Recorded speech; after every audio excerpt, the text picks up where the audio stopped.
was a quiet morning. I drove to work at 3 a.m. There was not a soul in sight.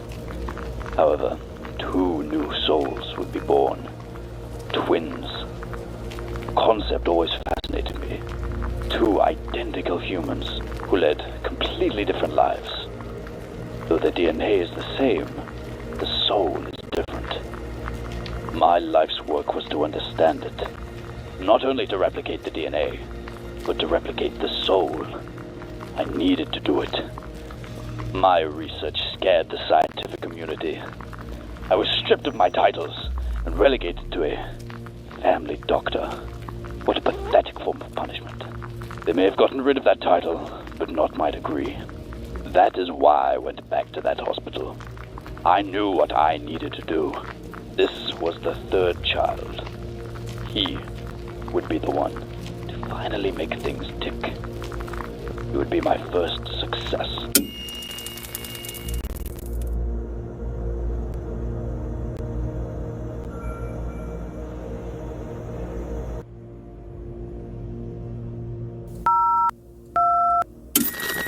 I arrived at the hospital at 3:26 a.m. I was 4 minutes early to my shift. I did what I had to.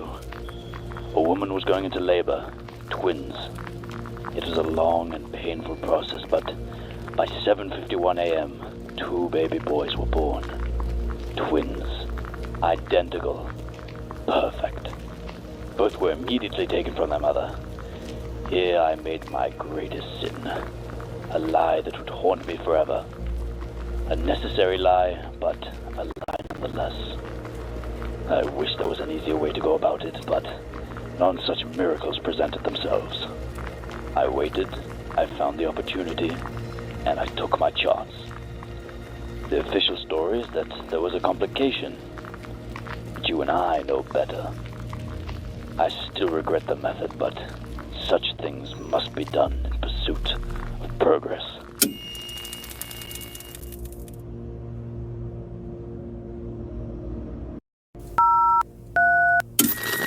The mother cried. She cried as any mother would. But her tears dried quickly. She may have lost a child, but she still gained one. A bittersweet conclusion, a life most cherished. This one would be treated right, and loved twice as much. The mother's love eluded the other. Had she known it existed, she would have loved it. She still could, but she didn't. It is not her fault, nor is it his. It is but a result of my sin and the price for progress. I safely moved the child to my facilities. I was close, and with this one, I would have finally revealed the key. But looking back, I wonder if it was worth it. My time is soon. If God exists, he'll surely have some notes. The devil and I will get along better anyway.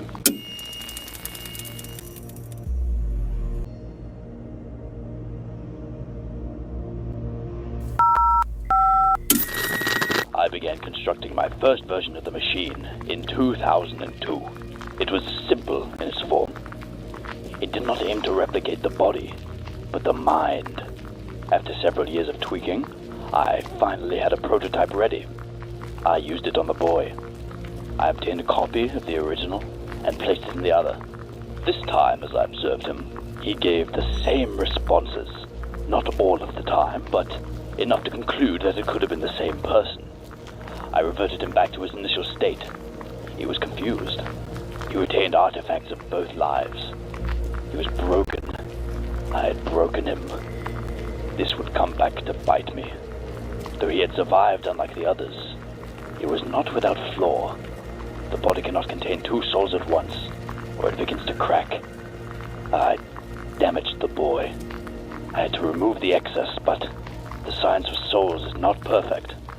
I took from both, the equivalent of 1 forged from 2. We do what we must for progress.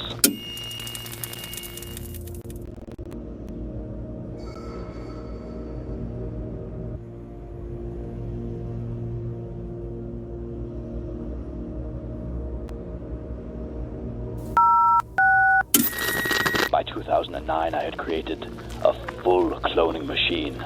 This one not only copied the body, but the mind as well. It was a snapshot, but it had a weakness. Age would be a setback. A clone begins at the embryo, the first cell. The body is a cloning machine in a sense.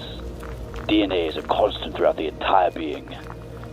We needed a way to create clones at any age, or rather, to speed or reverse the passage of time to create a perfect copy. At least, that is what my benefactor wished. The family was pleased with my progress. They knew my results would take time, but they have finished their end of the bargain by getting me this far. Now all I needed to do was fight the powers of time. Not an easy task. Back to work I went.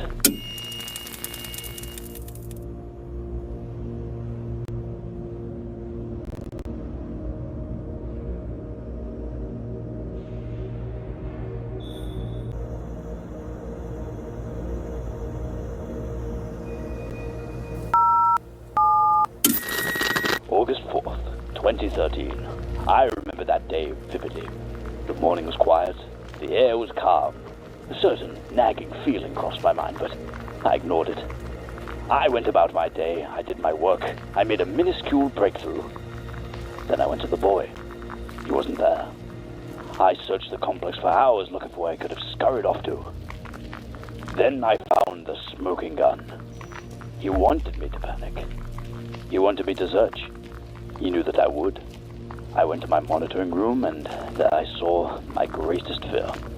He had made contact. He wanted to replace the other.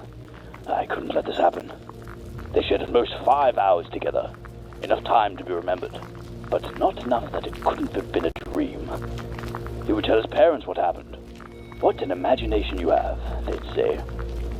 He would forget in time. A widdly, vivid dream is all it would be. We were safe for the time being.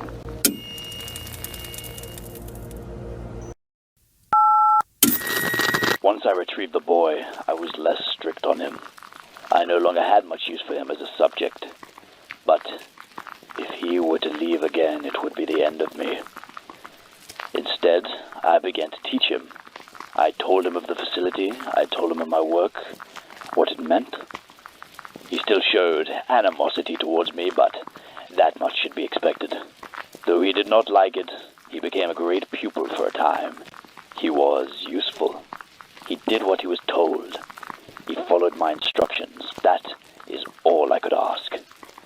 But I still sensed his anger towards me growing. I had to put him in his place.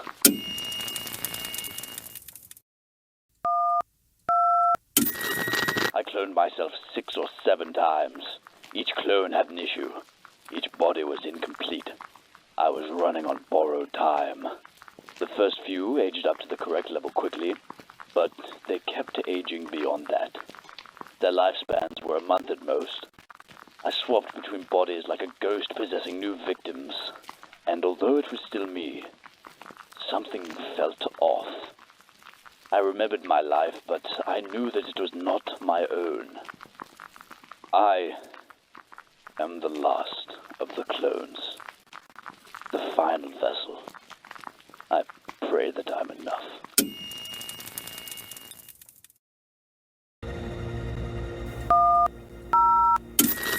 The pandemic halted my progress.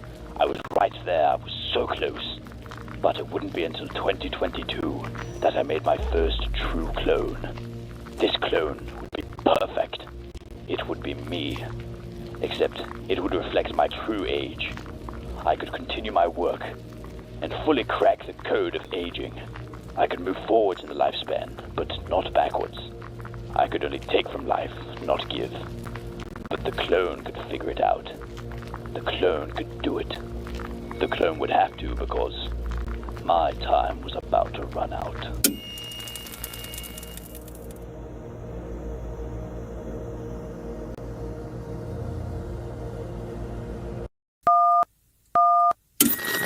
On December 13th, 2022, I died. It was an uneventful day. I poured my last ounce of life into my work, then passed at my desk. The clone was there. He gave me a solemn look that said everything I was thinking. This was not the end. Though this soul may burn out, an identical one would take its place and continue the work that this old body once did. Death eludes me now. I know not if I will ever truly die. Though my mortal shell fell that day, the clone made me anew. I remember every moment, but I know that it was not me.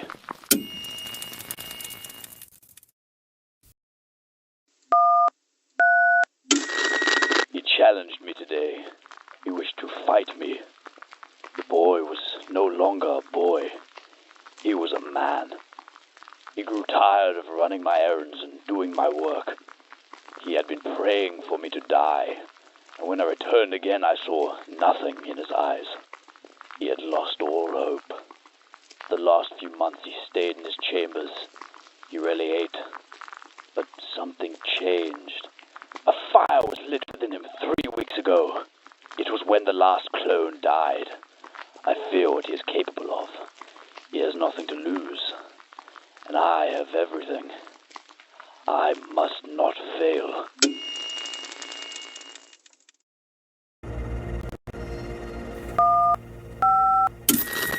The failsafe is in place. If someone uses the machine again, I will be back. I fear what he will do with me. My work cannot be lost. He knows how to operate it. I taught him everything. He will be the key to his own undoing. I'm sorry for what I've wrought upon this cursed world. Anything for progress.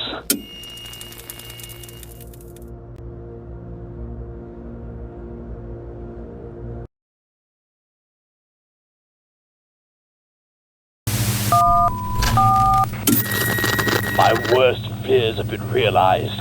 He took my legs. I know that I'm responsible for this. This is the price I pay for my sin. I've barricaded myself within these walls for now, but I am not safe here. Only I know how to fix this. Please, listen to reason.